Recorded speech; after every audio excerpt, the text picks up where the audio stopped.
Hello everyone, welcome. I'm so excited to be here because we're going to be doing some painting today with these beautiful new summer colors that just came in at Jack's Watercolor. So what's really special about these is that if you have a basic palette and you really want to kind of change up or add additional colors to your palette, but you're not really sure what to pick, these are really gorgeous for that because they're not the normal colors. They're a little bit more unique and they're pure pigments, so a little goes a long way. So let me go through these and tell you what they are. And then we're going to paint some cool stuff with them, and it's going to be really fun. So this would be part of our summer watercolor collection at Jack's Watercolor. Again, they're all handmade, so there is no filler, there is no heavy preservatives, so it's just pure pigment. So there aren't going to be other things in these colors that are going to distract from the beauty of them. They're just gorgeous colors and all light fast. Let's zoom in a little bit. Oh yeah, that's right. I guess you're looking at this beauty, right? So pretty. This is my alocasia. I love this plant. Literally, I am so in love with this plant. It just grows so well for me, and alocasias can be really finicky. But let me just give you a little beautiful look at her. She is just stunning. She's one of my very favorite alocasias. I love the variegation. She inspires me every day with new leaves and a variety of different looking things. So I keep her right here on my desk, and she seems to like it because as finicky as these plants are, she doesn't drop any leaves. She just keeps adding more and more. Like there's just so many more leaves, so she must like it here. So cute, right? Love her.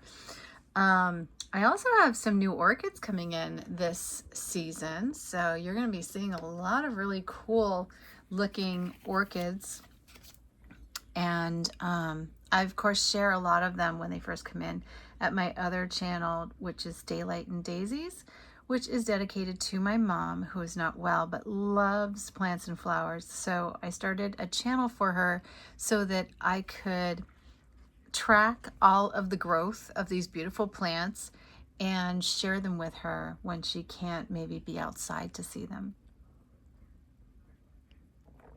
Oh, such a good cup of coffee. Okay, so I also want to remind you guys too that there are two things you need to remember. One is to take risks. Step outside of your comfort zone, and that is where you'll discover new opportunities and hidden strengths. I'm going to talk more about that in this video because this is my mantra. I have always tried to do that. I push my own boundaries because that's where I learn the most, and that's where I accomplish really cool things. So please take this to heart, because if you're struggling with anything, once you step outside of the comfort zone and you just try it a little differently, you're going to discover so much about yourself, and you'll learn so much more, so many more things, no matter what age you are. Then the other one that I think you really need to be mindful of to go with that is that you are stronger than you believe. So change your self-talk. Don't talk yourself down, and just remember, when you're painting, when you're doing things, just start trusting yourself. Trust that the process you're going through is going to take you somewhere. No matter where that is, it's a journey, and the journey itself is what you're on. It's not about the destination. The answer is always right there inside of you. You just have to be open to it. Okay, so let's go ahead and use some of these. I love to start with yellow. This is the first yellow, and this is called Lemon Drop. This is a gorgeous yellow. It's so pretty. I actually held a lemon in my hand when I was making this color so that I would get the color that I wanted. And it really does look like a lemon drop. So we're just gonna, I mean, if I had more room, I would just splash this stuff on here, but I'm gonna dip it in the water and I'm gonna just kind of loosely do some little splotches. And we're gonna allow this to build up. Now, if you don't feel comfortable painting loose, then of course you can pre-draw something, like maybe watch my video and then pre-draw. But the idea here is to just not worry really about where you're going. Just try something, because I really love the little surprises that happen, you know? So I'm just gonna make kind of big splotches here that I might be able to use for something, maybe use for leaves. But I'm kind of going through something in my mind that's hard, I know right now for me to describe to you, but it's going to work out. I know it's going to work out. If it doesn't, then I'll just let it dry and change it to something else. Right? So see how beautiful that color is though, right? Gorgeous, gorgeous color. Okay, so the next one I'm going to take the pinky red, and this one is called Azalea Pink. So, so beautiful. And we're just going to lay it right on the page next to the colors that I just laid down. And there's really just kind of, I don't know, I want to say I'm building these out like summer flowers, right? And trying to stay as loose as possible. So in order for me to stay loose, it's kind of like I have images in my mind, but I'm not trying to copy them. Does that make sense? This is a trust in the process. So when I opened with that little chat about trust yourself and just trust in the process, that's what we're doing. We're just kind of seeing where this takes us, and I'm just using the sides of my brush to just build up color, and I'm going back in and dipping in because I want different strengths of the same color, you know? And as things dry up, I'm just adding little dots and dashes. I would say in a botanical way. Like, doesn't this look kind of very botanically, botanically, right? You know what I mean? Maybe it's an azalea, or it's a rhododendron, or this could be begonias. You know what I mean? In summer, we have a lot of different looking flowers, and they kind of, you know, from a distance, they could look very similar. What's the other one? My mom likes them a lot. They are, what is that called? You know, they grow. They just keep growing and growing. I have them outside, and I always remember begonia, but often I'll forget about their name. What is it called? Let's see, azalea, no. Rhododendron, no. Begonia, oh, you know what it is, right? They're bright, they come in pink, they come in like a red. They're so common in summertime. Everybody pretty much, if you buy a basket for your patio, it's probably those. So they look very similar to this as well. Okay, now we're gonna go over those yellow areas with our green. And this green is called Meadow. It's a gorgeous, gorgeous green. It's got a little texture to it, so it's not too transparent, so you can paint over things. So what I'm gonna do is I'm going to kind of establish a center, but I want to kind of mess it up. Does that make sense? I just want to like roll it. I don't want to try and get too literal with the leaves. I want more of an implied apparition. You know, something implied, but with lots of nice color. And I'm going to wet my brush just to kind of give me some little explosions of water as well. Let's put one here, and we'll go here a little bit. There for a little balance, right? think I'm actually going to pull one up here. It's kind of in the background, and just kind of pull out some of this color here. You see what I'm doing? I'm just kind of filling in the space. Now we're going to take the green right in the tip of our brush here. I'm pretty much doing everything with this long Portman brush. It's the Dagger 12.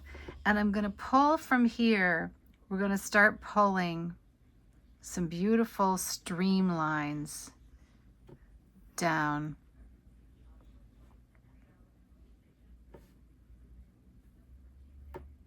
So say there's a leaf up here, right? And there's going to be a leaf there, so we won't pull that there. There's a flower here, so behind this leaf we can pull this down. And I think I want to pull one in front. Just use the very tip. Pull that down. Let's wet my brush and start getting like a little bit lighter line, you know, something a little less heavy. Start washing the brush off. Wash my brush and dry it a little bit. Yeah, we can pull some of these lovely lines through here. And probably pull some out here.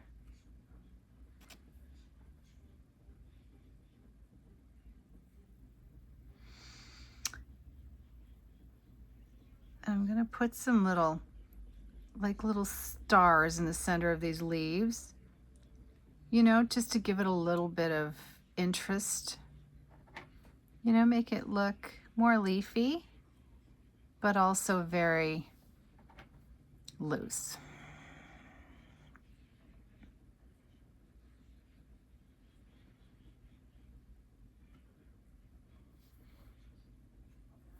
So don't want it to be too heavy, right?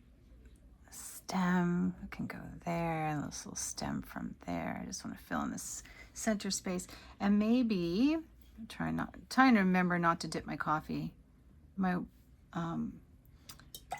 brush in my coffee. I do that so much.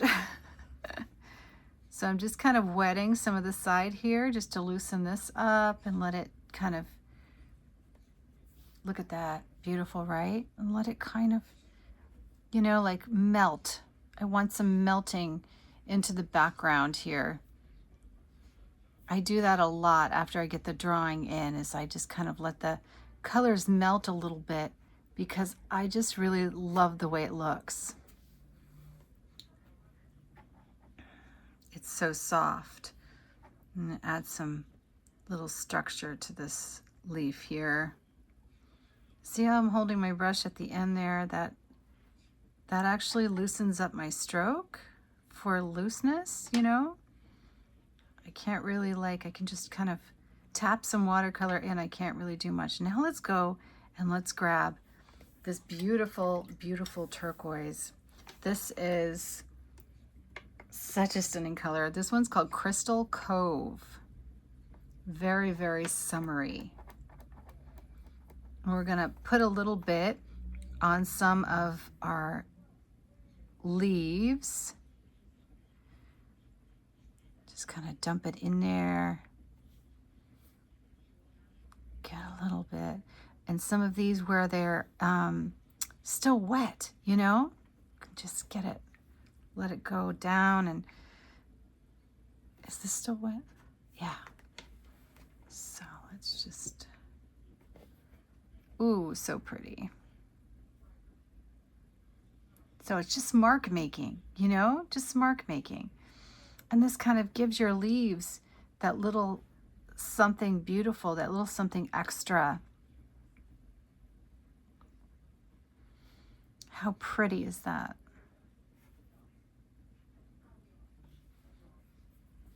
Oh, I love the color. Maybe we'll just bring it through as a couple of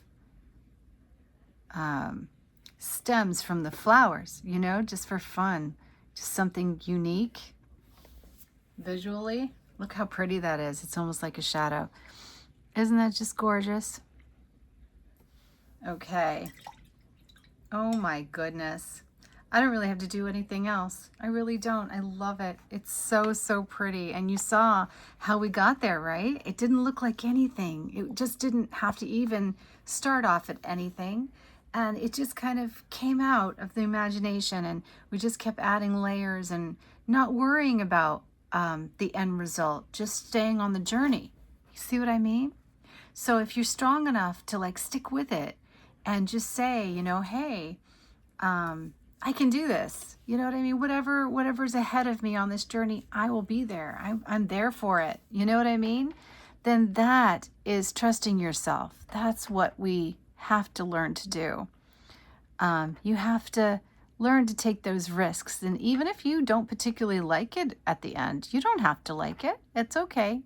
If you don't like it, somebody else will like it. But maybe you don't like it right now. Or maybe you love it, but you'll never get there unless you try, you know? And this is how we go. This is how we try. This is how we learn. This is how we get good at it.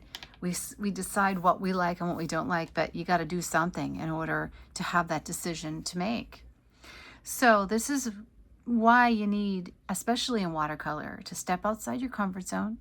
Do something that you don't normally do, like maybe use a dagger and hold it at the very end, and don't worry if your hand shakes, and don't worry if, you know, if the colors melt together. You'll figure it out, you know, or you'll try again.